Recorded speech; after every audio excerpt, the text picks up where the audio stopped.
Bismillahirrahmanirrahim. Alhamdulillahirabbil alamin. Allahumma shalli wa sallim ala sayyidina Muhammadin miftahi babi rahmatillah adada ma fi ilmillah salatan wa salaman daimaini bidawami mulkillah wa ala alihi wa sahbihi. Allahumma shalli ala sayyidina Muhammadin salatan taftahu biha lana futuhal arifin wa tufaqihuna biha fid din wa ala alihi wa sahbihi. Assalamualaikum warahmatullahi wabarakatuh. Alhamdulillah kita dipertemukan di sebuah pertemuan yang mulia. Meskipun tidak ada yang menampung kita saat ini kecuali dunia maya, bukan berarti pertemuan kita tidak nyata. Pertemuan di jalan Allah Ta'ala itu yang dibutuhkan tempatnya adalah hati, ya, yang dibutuhkan adalah hati.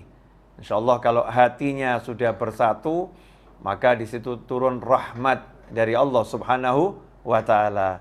Mudah-mudahan pertemuan kita kali ini betul-betul bisa mendatangkan rahmat khususnya untuk diri kita pribadi dan teruntuk seluruh umat Nabi Muhammad SAW, khususnya untuk bangsa yang kita cintai. Berpikir positif di segala kondisi, berpikir positif di segala situasi. Hal yang mudah, tapi tidak mudah dilakukan. Hidup ini kan pilihannya ada dua, pilih enak atau pilih nggak enak. Pilih enak atau pilih nggak enak. Seharusnya dalam kondisi apapun, ya kita pilih yang enak. Ya kita pilih yang enak. Milih yang enak itulah yang merupakan wujud daripada berpikir positif, berpikir yang baik, berpikir yang enak-enak. Bagaimana implementasinya, penerapannya dalam kehidupan sehari-hari? Dalam Al-Quran sudah sangat banyak contoh bagaimana manusia harus berpikir positif di kondisi yang sesulit apapun. Ya, kondisi sesulit apapun, menghadapi tantangan model apapun. Saya akan ambilkan beberapa contoh insya Allah untuk kajian pada siang hari ini. Mudah-mudahan berkah untuk yang berbicara dan untuk yang mendengarkan serta melihat dimanapun dan kapanpun. Yang pertama, contoh yang paling ekstrim, yaitu ketika Nabi Ibrahim alaihissalam. Nabi Ibrahim alaihissalam sudah dibelenggu, diikat, kemudian api sudah dibakar. Dan perlu dijelaskan, apinya bukan sembarang api. Api itu dibuat oleh Namrud bersama rakyatnya dengan mengumpulkan kayu bakar yang prosesnya dalam tafsir disebutkan kurang lebih 1 bulan. Kemudian tempat lapangan untuk menampung kayu bakar itu pun dibuat sedemikian rupa seperti tungku. Tanahnya digali, kayu bakarnya dikumpulkan, ditumpuk di situ, kemudian api dinyalakan. Hasilnya panasnya maksimal, sehingga mampu membakar burung yang terbang jarak 1 mil, 1,5 kilo di atas api tersebut. Burungnya akan terpanggang hidup-hidup. Nah, bayangkan Nabi Ibrahim alaihissalam nggak punya teman, nggak punya siapa-siapa, ya, diikat, akan dilemparkan dalam kobaran api yang luar biasa tersebut. Nalar manusia akan mengatakan nggak mungkin selamat, nggak mungkin menang melawan kondisi yang seperti ini. Sendiri terbelenggu. Tapi subhanallah, datanglah bantuan dari Allah Subhanahu wa Ta'ala.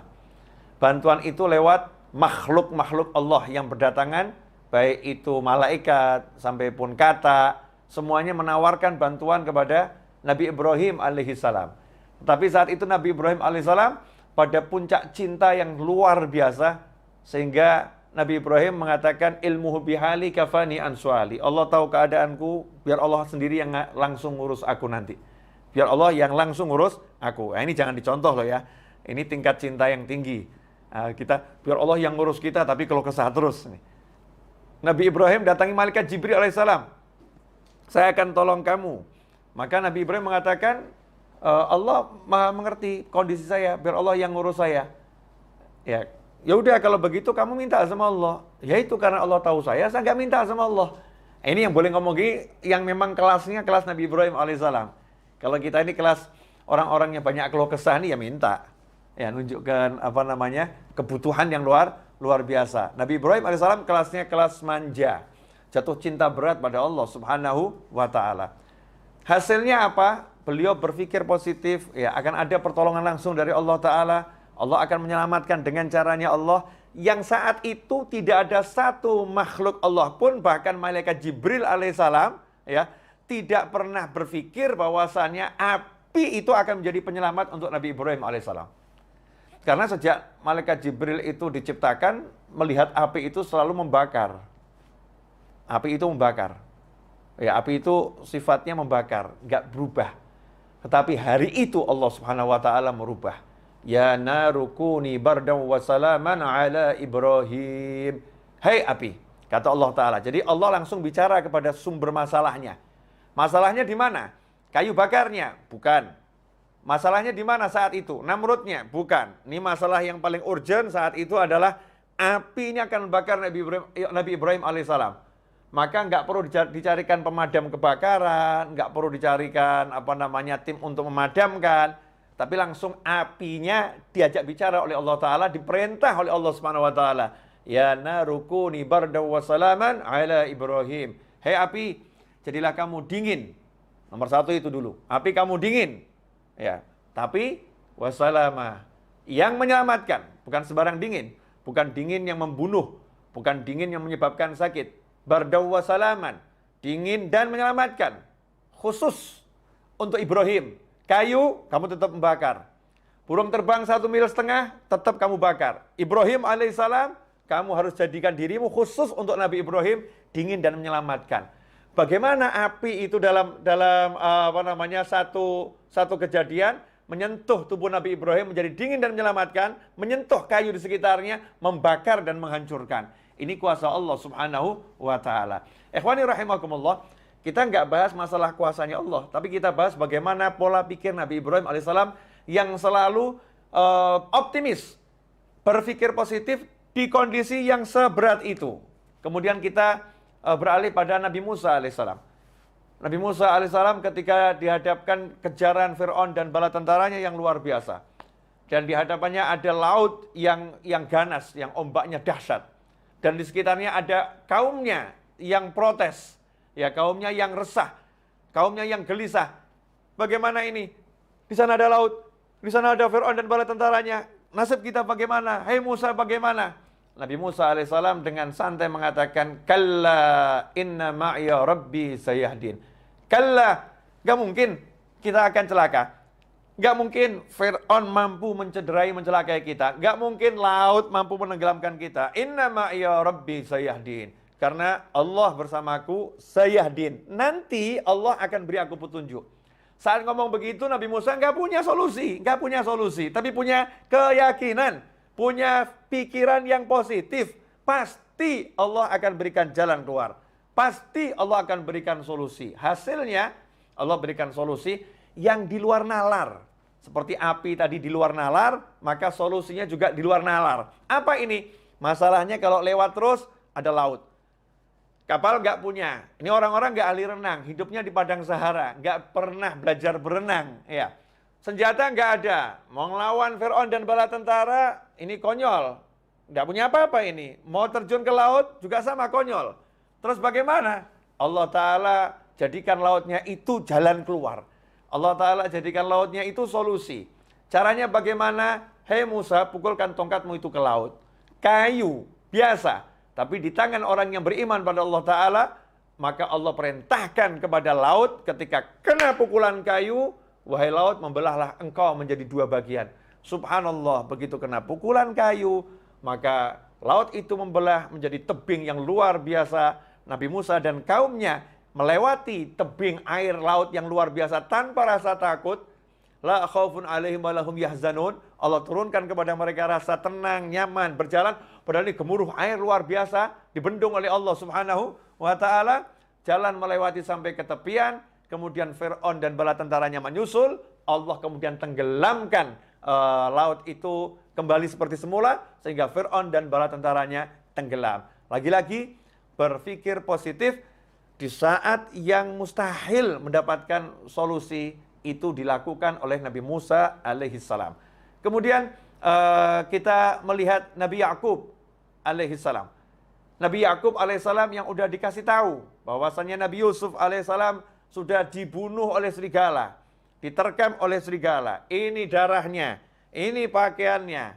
Nabi Yakub mengatakan, nanti ya putraku akan dikembalikan semua kepadaku. Selalu yakin kalau Nabi Yusuf masih hidup. Jasadnya nggak ada, aku nggak ketemukan jasadnya. Berpikir positif, Nabi Yusuf masih hidup. Tentunya dilandasi dengan ilmu dari Allah Subhanahu wa Ta'ala. Hasilnya apa? Hasilnya betul dipertemukan dengan putranya Nabi Yusuf alaihissalam. Bahkan sudah menjadi seorang Perdana Menteri terpercaya di kerajaan Mesir yang punya kedudukan tinggi dan dicintai oleh masyarakat Mesir. Orang tuanya pun dimuliakan oleh Nabi Yusuf alaihissalam. Keluarganya pun dimuliakan oleh Nabi Yusuf alaihissalam. Setelah perjalanan panjang yang dibuang ke sumur, dijual sebagai budak, masuk ke penjara, akhirnya menjadi seorang yang luar biasa. Lagi-lagi Nabi Yusuf berpikir positif, ayahnya berpikir positif.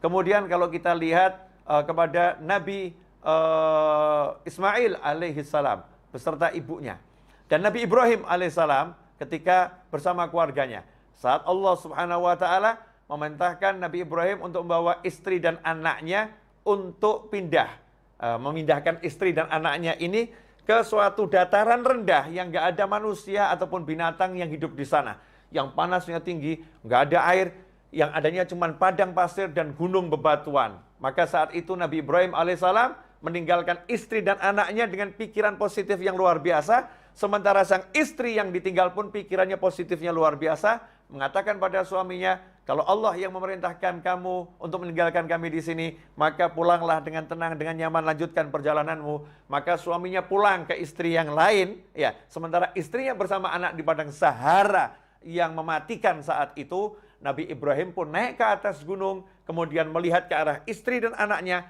angkat tangan dengan doa yang diabadikan dalam Al-Quran, doa yang tidak logis, ya, doa yang nggak masuk akal, karena doa itu tak membutuhkan akal, doa itu membutuhkan iman, dan kalau udah bicara tentang iman, maka semua perbuatan Allah itu melampaui logika manusia manapun, melampaui logika siapapun, karena Allah berbuat dengan kehendaknya, dengan kemahamampuannya, dengan kemahabisaannya, bukan dengan asbab yang ada pada kita. Nabi Ibrahim mengerti itu, maka berdoa pada Allah Subhanahu wa Ta'ala, ya Allah, aku letakkan sebagian daripada anak keturunanku di suatu lembah yang tidak punya tanaman, nggak punya kehidupan di situ, ghairi dzara'in, nggak ada tanaman di sana. Ya Allah, agar mereka menjadi orang-orang nanti yang mendirikan sholat. Mereka nanti akan, tolong kirimkan kepada mereka buah-buahan dari segala penjuru, kirimkan kepada mereka manusia dari segala penjuru. Subhanallah, sudah tahu tempat ini tempat yang gersang, nggak ada kehidupan, tapi mengatakan liyuqimus shalah, agar nanti muncul manusia-manusia yang mendirikan sholat dari anak keturunan gue ini. Nabi Ibrahim meyakini Nabi Ismail nanti akan berkeluarga, Nabi Ismail akan punya anak, Nabi Ismail akan punya cucu, sampai akhirnya punya cucu namanya Nabi Muhammad sallallahu alaihi wasallam. Itu adalah husnudzan, prasangka baik, positive thinking yang dimiliki oleh Nabi Ibrahim alaihissalam, sehingga bisa menghasilkan kehidupan di kota Mekah yang tadinya padang Sahara sampai menjadi kota yang luar biasa. Begitu pula istri Nabi Ibrahim, ibu Nabi Ismail alaihi wassalam. Ya, bagaimana ketika ditinggal oleh suaminya, kemudian berdua dengan anaknya. Saat itu sang anak menangis karena bekal telah habis, air yang diminum nggak ada, makanan nggak ada.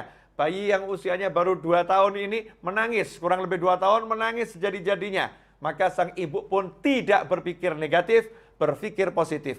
Cari tempat yang tinggi, dan tempat yang tinggi adalah Bukit Sofa dan Bukit Marwah. Kenapa cari tempat yang tinggi? Untuk melihat sekitar, ada nggak manusia yang bisa dimintai pertolongan.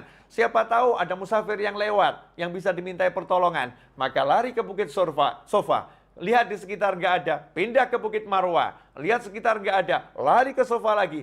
Berulang kali Sofa dan Marwah dengan positive thinking, Allah akan memberikan solusi untuk masalah saya ini. Subhanallah, karena minta solusinya dari Allah Subhanahu wa Ta'ala, maka Allah berikan solusi itu di kaki bayi Ismail alaihissalam yang menjejak-jejakkan kaki ke bumi, tiba-tiba memuncrat air yang keras yang luar biasa, yang akhirnya menjadi air Zam-Zam, hingga hari ini dan sampai hari kiamat, air itu akan menjadi sumber kehidupan umat manusia. Ini karena positive thinking dari ibunya Nabi Ismail alaihissalam. Kemudian kita lihat Nabi Ismail alaihissalam ketika akan disembelih, ya, perintah menyembelih Nabi Ismail alaihissalam dengan santai dan positive thinking mengatakan kepada ayahnya kondisi yang seperti itu, ya abatif alma tu'mar, wahai ayahku, lakukan yang diperintahkan kepadamu. Satajidu ini insyaallah minas sabirin. Insyaallah engkau akan dapati aku termasuk orang-orang yang sabar menghadapi masalah ini. Apa yang terjadi? Allah Ta'ala jadikan leher Nabi Ismail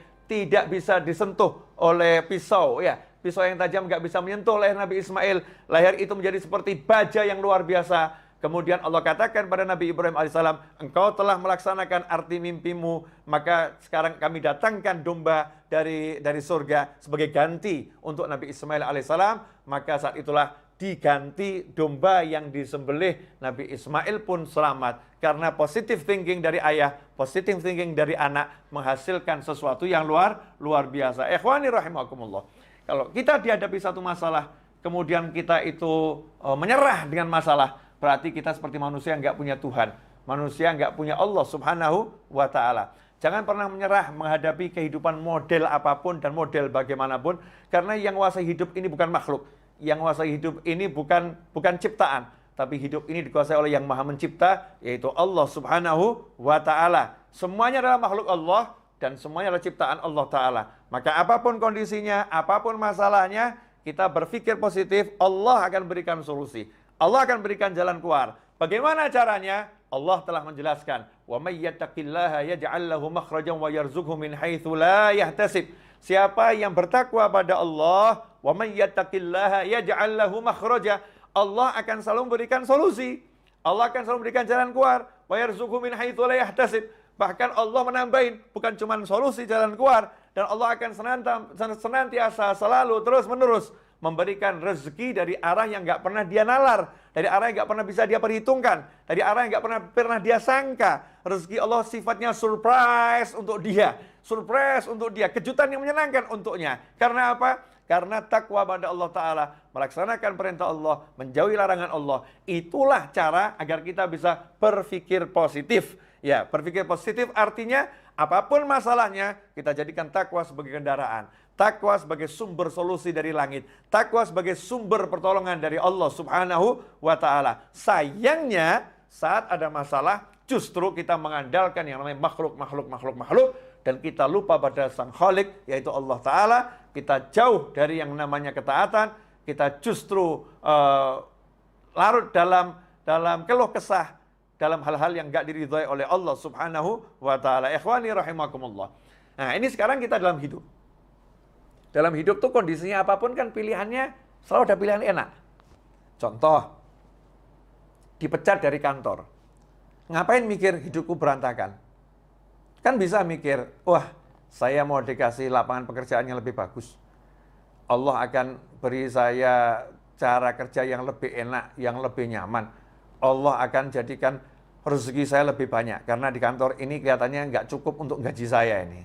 Tidak mampu gaji saya lebih besar nih. Saya akan dikasih gaji yang lebih besar. Caranya gimana? Wallahu a'lam.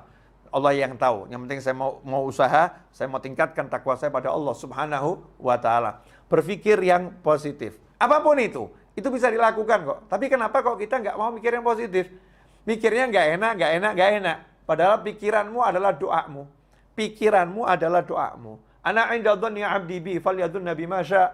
Kata Allah Ta'ala dalam hadits qudsi, Ana 'inda dhanni 'abdi bi. Aku tergantung apa yang difikirkan hambaku, prasangka hambaku.